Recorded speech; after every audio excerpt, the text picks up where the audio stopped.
ആദരണീയരായ അധ്യക്ഷരെ, ബഹുമാന്യരായ ഉസ്താദുമാരെ, സ്നേഹം നിറഞ്ഞ എന്റെ ഉമ്മപങ്ങന്മാരെ, സഹോദരി സഹോദരന്മാരെ, നമ്മുടെ കരളിന്റെ കഷ്ണമായ ഹൃദയക്കനിയായ മനസ്സിന്റെ മാണിക്യ കൊട്ടാരത്തിലെ രാജകുമാരനായ അഷ്റഫുൽ ഹൽഖ് വറാത്തോഹ റസൂലുള്ളാഹി സ്വല്ലമയുടെ 1500-ാം ജന്മദിനാഘോഷത്തിലാണ് നാം എല്ലാവരും പങ്കെടുത്തിട്ടുള്ളത്. അതിന്റെ ഭാഗമായി ഞങ്ങൾ പൂർവ്വ വിദ്യാർത്ഥികളും ഇവിടെ ഒരു കഥ ആരംഭിക്കുകയാണ്. സമുദായ പേരിയോന്റെ നാമം ജപിക്കുന്ന സത്യറസൂലിലും ഒത്തിരി ആലിലും സലവാത്തും സലാമും ചൊന്നേ. ശരപുറ്റ സ്വഹാബത്തിലേറെ അഴിമത്തിൽ ഉന്നിടും നീവിധം പിന്നൊരു ചിഹ്ന ചരിതപൂരത്തിടുന്നേ. യമനെന്നോതിടും ദേശമിൽ പണ്ട് എല്ലാ പേരുള്ളൊരുവനുണ്ട്, യാതൊരു തുണയും കൂട്ടില്ലാണ്ട്. ഇല്ലല്ലോ ഇവന് നന്നായി പൂജിക്കാനും ഉടുതുണി മാറ്റാൻ മറുതുണിയില്ല, ഇടമൊന്നും ഉറങ്ങാനില്ല. സമുദായ പേരിയോന്റെ നാമം ജപിക്കുന്ന സത്യറസൂലിലും ഒത്തിരി ആലിലും സലവാത്തും സലാമും ചൊന്നേ. ശരപുറ്റ സ്വഹാബത്തിലേറെ അഴിമത്തിൽ ഉന്നിടും നീവിധം പിന്നൊരു ചിഹ്ന ചരിതപൂരത്തിടുന്നേ. അതാ അങ്ങകലെ യമനിലെ ഒരു ചെറുപ്പക്കാരൻ, യഹില എന്നാണ് അദ്ദേഹത്തിന്റെ പേര്. ഒറ്റത്തടിയാണ്, ബഹുദൈവ വിശ്വാസിയും. കൂട്ടുകുടുംബങ്ങൾ ആരും തന്നെയില്ല, ഉടുതുണിക്ക് മറുതുണിയില്ല, വീടില്ല കയറി കിടക്കാൻ, ഒരു കൊച്ചു കൂര പോലുമില്ല. പകലൊക്കെ മരച്ചുവട്ടിലാണ് വിശ്രമം. രാത്രി കിടക്കാൻ ഒരു പൊത്ത് കണ്ടുപിടിച്ചിട്ടുണ്ട്, ഒരു ഇടുങ്ങിയ ഗുഹ. മദീനത്ത് മുത്തുനബി വന്നിട്ടുണ്ടെന്നുള്ള വിവരം ആരിൽ നിന്നോ കേട്ടു. എങ്കിൽ അദ്ദേഹത്തെ ഒന്ന് കണ്ടു കളയണം. ആരോടും ചോദിക്കാനൊന്നുമില്ലല്ലോ, ബന്ധുക്കളൊന്നുമില്ലല്ലോ. അങ്ങനെ കാതങ്ങൾ താണ്ടി പ്രയാസങ്ങൾ സഹിച്ച് കിട്ടുന്നത് തിന്ന് മദീനയിലെത്തി മുത്തിനെ കണ്ടു.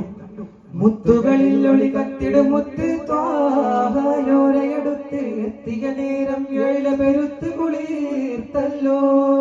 മുന്തിയ ദീൻ ഇസ്ലാമിനെ പുൽകാനായി ഷഹാദത്തോതി അന്ത്യ റസൂലുള്ളാഹിയ മുത്തി മണത്തല്ലോ. അത്തല മഹ്ലു സ്വപ്പ സഹാബികൾ ഒത്തറ ജോലി വസിക്കുന്നേ. അമ്പിയ വമ്പവരമ്പിയതൊക്കെ മുമ്പിലിരുന്നു ഗ്രഹിക്കുന്നേ. ഇത്തിരി ഈത്തപ്പഴവും റൊട്ടി ചീന്തിൽ ജീവിതം നീക്കുന്നേ. ഇത്തരം ഇന്ന് മനപ്പാടം സൂറത്തുകൾ 4 പഠിക്കുന്നേ. മുത്തുകളിൽ ഒളി കത്തിട മുത്ത് ത്വാഹയോരയെടുത്ത് എത്തിയ നേരം ഏഴ പെരുത്ത് കുളിർത്തല്ലോ. മുന്തിയ ദീൻ ഇസ്ലാമിനെ പുൽകാനായി ഷഹാദത്തോതി അന്ത്യ റസൂലുള്ളാഹിയ മുത്തി മണത്തല്ലോ. നബി സല്ലല്ലാഹു അലൈഹി വസല്ലമ തങ്ങളെ നന്നായി ബോധിച്ചു. മുസ്ലിമായി അഹ്ലു സ്വഫയോടൊപ്പം കഴിയാനാണ് തീരുമാനിച്ചത്. ഏതാനും കാരക്കുകളും റൊട്ടിച്ചീന്തുകളുമായി ജീവിതം അങ്ങനെ മുന്നോട്ട് പോയി. നബി സല്ലല്ലാഹു അലൈഹി വസല്ലമ തങ്ങളുടെ സദസ്സിൽ തന്നെ ഇരിക്കും, മറ്റെങ്ങും പോകാനില്ലല്ലോ. ഖുർആൻ പഠിക്കും. അങ്ങനെ 4 സൂറകൾ കാണാതെ പഠിച്ചിട്ടുണ്ട്. ഖുർആൻ പഠിച്ചവന് ദാരിദ്ര്യമില്ല, നരകാവകാശിക്ക് സമ്പന്നതയുമില്ല എന്നുള്ള തിരുവാക്യം കേട്ടതും മനപ്പാടമാക്കി.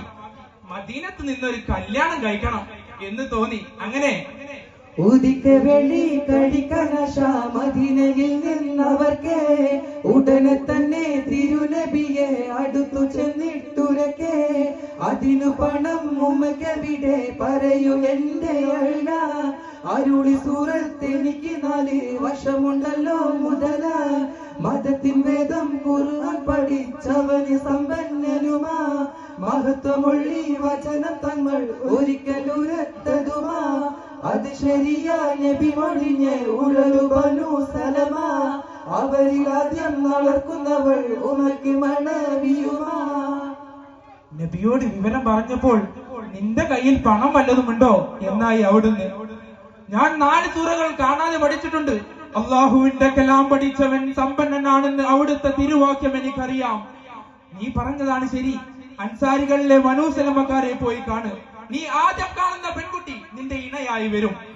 അങ്ങനെ ആ യുവാവ് ഗോത്രമന്വേഷിച്ച് നടന്നു. ഒരു പെൺകുട്ടി, അതാ സുന്ദരിയായ യുവതി തന്റെ നേരെ നടന്നു വരുന്നു. ഇത് ഏത് ഗോത്രമാണ്? മോളെ, ഇത് ഏത് ഗോത്രമാണ്? ഇത് ബനൂ സലമയാണ്. അല്ലാഹു അക്ബർ. തേടിയ വള്ളി കാലി ചുറ്റി എന്നൊക്കെ പറയുന്ന പോലെ ഓൻ അന്വേഷിച്ചൊരു പെൺകുട്ടിനെ തന്നെ അവനെ മുമ്പ് കിട്ടുകയാണ്. അപ്പോ ഓൻ ചോദിക്കാണ് ഇത് ഏത് ഗോത്രമാണ്? അപ്പൊ പെൺകുട്ടി പറഞ്ഞു ഇത് ബനൂ സലമയാണ്. അല്ലാഹു അക്ബർ. അള്ളാഹുവിനാണ് സർവസ്തുതിയും. അപ്പോ എന്നാൽ നീ തന്നെ എന്റെ മണവാട്ടി, മറ്റൊന്നും ആലോചിക്കാല്ല, ഇങ്ങോട്ട് പോര്. അപ്പൊ എങ്ങനെ ഞങ്ങളെ കൂടെ വരിക എന്നുള്ള നിലക്ക് പെൺകുട്ടി തരണമെന്നുരത്തപ്പോൾ തരുണിയാളധാവിന്റെ തനി വിട്ടിത്തവും നേരെ വിളമ്പിക്കൊണ്ടേ എന്നെ തരത്തിൽ നീ വളച്ചിടാൻ ശ്രമിച്ചിടേണ്ട. അരുമപ്പൂ നബിയുള്ള ഇവിടത്തെ കയച്ചെന്നെ അവർ വേണ്ട വിധം ഞാനും ഉരത്തു പിന്നെ. എന്നാൽ അതു നേരിൽ നളർക്കേണം അവളും ചൊന്നേ. നിങ്ങൾ എന്ത് വിഡ്ഢിത്തമാണ് ഈ പറയുന്നത്? വിഡ്ഢിത്തമല്ല, എന്നെ തിരുനബി സല്ലല്ലാഹു അലൈഹി വസല്ലം തങ്ങൾ പറഞ്ഞയച്ചതാണ്. അങ്ങനെയോ? എങ്കിൽ ഞാൻ സ്വീകരിക്കാം. പക്ഷെ നിങ്ങൾ അങ്ങനെ പറഞ്ഞാ പോരാ, തിരുമേനിയിൽ നിന്ന് നേരിട്ട് കേൾക്കണം. എങ്കിൽ വരൂ, നമുക്ക് നബിയുടെ അടുക്കലേക്ക് പോവാം എന്ന് പറഞ്ഞ് അവർ നടകൊണ്ടു. അല്ലാഹ്, പാപ്പിയും ആങ്ങളെയാണല്ലോ വരുന്നത്. എങ്ങട്ടാ? ഈ അപരിചിതനോടൊപ്പം. ഇയാൾ തിരുനബി പറഞ്ഞയച്ചാണ് അത്രേ എന്നും പറഞ്ഞ, അതുകൊണ്ടല്ലേ ഞങ്ങളെ നേരെ വന്ന് എന്ന് പെൺകുട്ടി പറഞ്ഞപ്പോ അല്ലാഹ് തിരുനബി പറഞ്ഞയച്ചാണോ? എങ്കിൽ മറ്റൊന്നും ആലോചിക്കാമല്ലോ, നമുക്ക് അവിടുത്തെ പോയി കാണാം. തിരുത്താഹ തങ്ങളെ മുന്നിൽ അണഞ്ഞവരിക്കഥയൊക്കെയും ചൊല്ലി തിരികെ നബിയും മധു കത്തന മുത്തിടയെ കള്ളി. അത് പുതിയ പിളപ്പുള്ളി അവനെ നാലോക്കിയ വെള്ളി സ്വതക കൊടുത്തിടാൻ വെള്ളി. അതുപടി തീറ്റി സബിജിൻ കവിളത്തരികോர்களுമെന്നുള്ളേ. തിരുത്വാഹ തങ്ങളെ മുന്നിലണഞ്ഞവരിക്കഥയൊക്കെയും ചൊല്ലി തിരികെ നബിയും മധു കത്തനും ഒത്തിടയിക്കള്ളി. അത് പുതിയ പിളപ്പുള്ളി അവനെ നാലോക്കിയ വെള്ളി സ്വതക കൊടുത്തിടാൻ വെള്ളി. അതുപടി തീറ്റി സബിജിൻ കവിളത്തരികോர்களுമെന്നുള്ളേ. തിരുമുമ്പിലെത്തി വാപ്പയാണ് മിണ്ടിയത്. മുത്തുനബി പ്രത്യുത്തരിച്ചു, അള്ളാഹുവിന്റെ ഇഷ്ടവും പൊരുത്തവും അത് തന്നെയാണെങ്കിൽ കാര്യങ്ങൾ നടക്കട്ടെ. കല്യാണം സമംഗളമായി നടന്നു. നബിയും സ്വഹാബത്തും പങ്കുചേർന്നു. നിങ്ങളെല്ലാം ഈ കൂട്ടുകാരനെ ഒന്ന് സഹായിച്ചാട്ടെ എന്ന് അവിടുന്ന് നിർദ്ദേശിച്ചു. 4 ഊക്കിയ വെള്ളി അവർക്ക് വേണ്ടി അവർ ശേഖരിച്ചു. 2 ഇയാൾക്കും 2 മണവാട്ടിക്കുമാണ് നബി പറഞ്ഞത്. എങ്കിൽ എനിക്കിപ്പോ പൈസക്ക് അത്യാവശ്യമൊന്നുമില്ലല്ലോ എന്ന് മാരൻ പറഞ്ഞു. ഇന്റെ 2 ഊക്കിയെ കൂടി എന്റെ മണവാട്ടിക്ക് കൊടുത്തേക്ക് എന്നും പറഞ്ഞപ്പോ റസൂൽ എന്ത് ചെയ്തു? അത് മണവാട്ടിക്ക് കൊടുത്തിട്ട് പറഞ്ഞു, അടുത്ത ദിവസത്തേക്ക് വീടൊരുക്കിക്കോളൂ, ഉദ്യാപ്പള അന്നൊക്കെ എത്തും, എന്നാല് വീടൊരുക്കിക്കോളൂ എന്ന് പറഞ്ഞപ്പോ റസൂലിന്റെ വാക്കും കേട്ടിട്ട് ഒരു വീടൊരുക്കാനുള്ള പദ്ധതി തുടങ്ങി. അങ്ങനെ മണിയറ ഒരുങ്ങി. ഒന്നിടൈ മാരൻ പുഞ്ചിരിയും ചൂടി വമ്പിലായി പണിന്ത റൂമും കണ്ട ജപം കൂടി. മുന്നിലായൊരുക്കിയ വിരിപ്പിലായി മണവാട്ടി മുന്തിയാലി ബാസിലായി നിൽക്കുന്ന പാനം നീട്ടി.